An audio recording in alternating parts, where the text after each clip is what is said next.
নমস্কার। আজ বলবো ওয়ার্কিং মাদারদের বিষয়ে।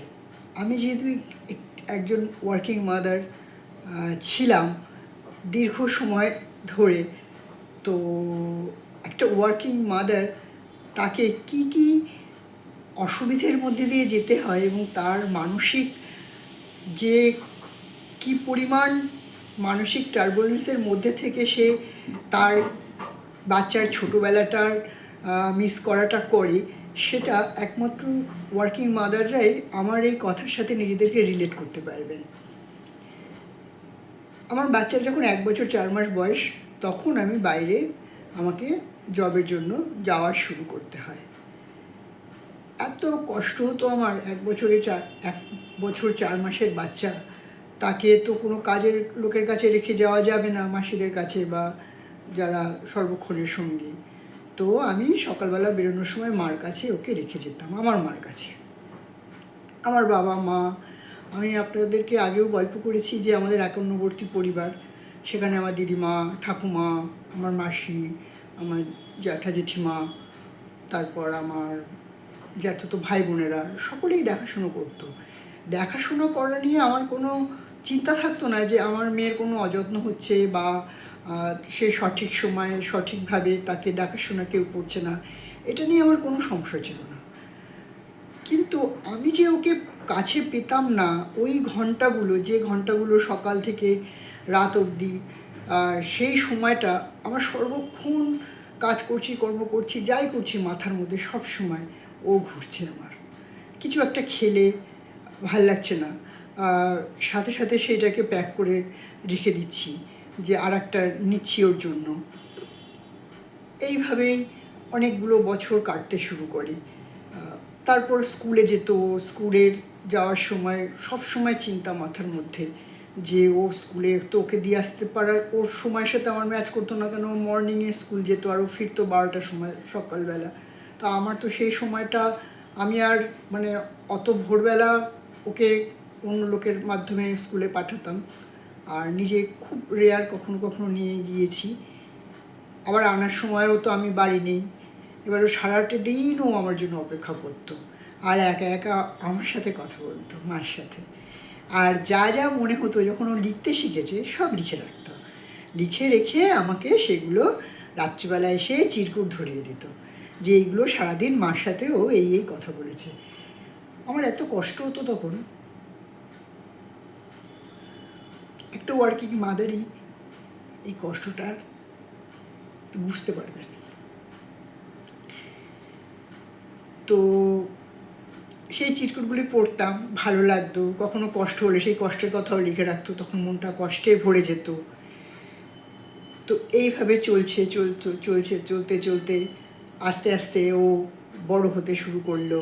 ওর স্কুল থেকে ও কলেজে গেল, কলেজ থেকে সে জব শুরু করলো সে। কিন্তু তার যে ছোটোবেলাটা আমার তার সাথে কাটানো হয়নি, সেই যে পেইনটা, সেটা কিন্তু আজও আমার ভেতরে আছে। এবং যে কোনো ওয়ার্কিং মাদার যারা অত ছোটো বয়সে বাচ্চাকে রেখে বাইরে কাজে বেরোতে হয়েছে, প্রত্যেকের ভিতরে এই ব্যাপারটা থাকবে, না থেকে কোনো নেই। মায়েরা সব এক। মায়েদের কোনো নাম হয় না, মায়েদের কোনো গোত্র হয় না, মায়েদের কোনো পদবি হয় না। মা হচ্ছে শুধু মা। আরেকটা কথা না বললেই এই ভিডিওটা অসম্পূর্ণ হয়ে যাবে আর কি। আমি যখন ফিরতাম, ও কী করতো, আমার দিদার সাথে অনেক আগে গিয়ে বাস স্ট্যান্ডে দাঁড়িয়ে থাকতো যে এই মা চলে আসবে, এখনই চলো। আমরা মা নামবে বাস থেকে, আমরা সাথে মার সাথে প্রথম দেখা আমি করব। আর আমি হয় একটা ক্যাডবেরি, নয় একটা ছোট্ট কিছু, সব সময় এসে যেই আমি বাস থেকে নামতাম ও আমাকে ঝাঁপিয়ে পড়ে ধরতো। হ্যাঁ, একদম খানিকক্ষণ আমার গায়ের সাথে পুরো লেগে থাকতো।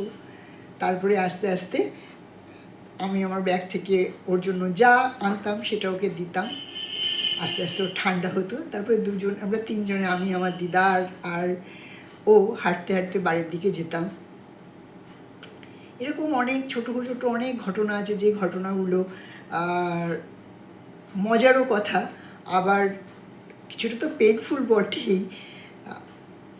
আরেকটা কথা, একটা ছোট্ট ঘটনা শেয়ার করছি ওর ছোটোবেলাকার। একদিন একটু যখন ও বড় হয়ে গেছে আর কি, 6-7 পড়ে, সেরকম সময় ও একটা চিঠি লিখে রেখেছে আমার জন্য। সেই চিঠিতে ওকে যে দেখাশুনো করতো সে ওর সাথে খারাপ ব্যবহার করেছে, ওকে অপমান করেছে। যখন ও সেটা নিয়ে প্রতিবাদ করেছে সে তখন দাঁত দিয়ে নখ খুঁটেই যাচ্ছে।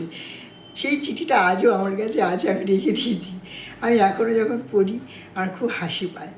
কিন্তু ভগবান জানেন তো সবার প্রতি সদয় হয়। আগের দিন একটা ভিডিওতে বলেছিলাম, আপনারা যারা শুনেছেন ভিডিওটা তারা জানেন, লাস্ট 4-5 বছর আমি আমার মেয়ের সাথে সময় কাটাই, অনেকটা করে সময় কাটাই।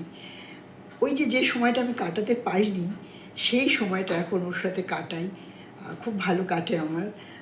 আর খুব হ্যাপি ফিল করি ও এবং আমি। তো ঈশ্বরের কৃপা আমার উপরও আছে, অন্য মায়েদের উপরও আছে। তো সেই সময়টা আমার পুষিয়ে গেছে। তো ওয়ার্কিং মাদারদের যে একটা কীরকম মানসিক, সে সবসময় টেনশনে থাকবে যে বাচ্চার কী হলো, বাচ্চা কার কাছে রইলো, বাচ্চা ঠিকমতো খেতে পারলো কি না। অনেক সময় তাদের শরীর খারাপ হয়, সেই সময় মা করে তারা কাঁদতে থাকে। কিন্তু ওই যে আমাদের যুগের সাথে তাল মিলিয়ে চলার জন্য, জবের জন্য, বিজনেসের জন্য বাইরে বেরোতে হয় বাচ্চাদের রেখে। যেসব মায়েরা তাদের বাচ্চাকে কোলে করে নিয়ে থাকতে পেরেছে তারা অবশ্যই ভাগ্যবান। আর একটা কথা কি বলুন তো, পরিস্থিতির চাপে, পরিস্থিতির চাহিদায় ওয়ার্কিং মাদারদের বেরোতে হয়, তাদের কাজ করতে হয়। তো তাদের সকলের জন্য আমি বলছি, একটা সময় দেখবেন আপনি আপনার বাচ্চার সাথে অনেকটা সময় কাটাতে পারবেন। যে ছোটোবেলাটা আপনি কাটাতে পারেননি সেটা হয়তো ফেরত আসবে না, কিন্তু সেটা ঠিক পরম প্রেমময় ঈশ্বর আপনাকে সেই সুযোগটা দেবে। হ্যাঁ, আর ভালো থাকবেন সকলে। আজকে এইখানেই শেষ করছি, আবার আসবো রিয়েল লাইফ স্টোরি নিয়ে। নমস্কার, এখানেই শেষ করলাম আজকে। আবার নতুন কিছু নিয়ে, নতুন কোনো ইস্যু নিয়ে নিশ্চয়ই আসবো।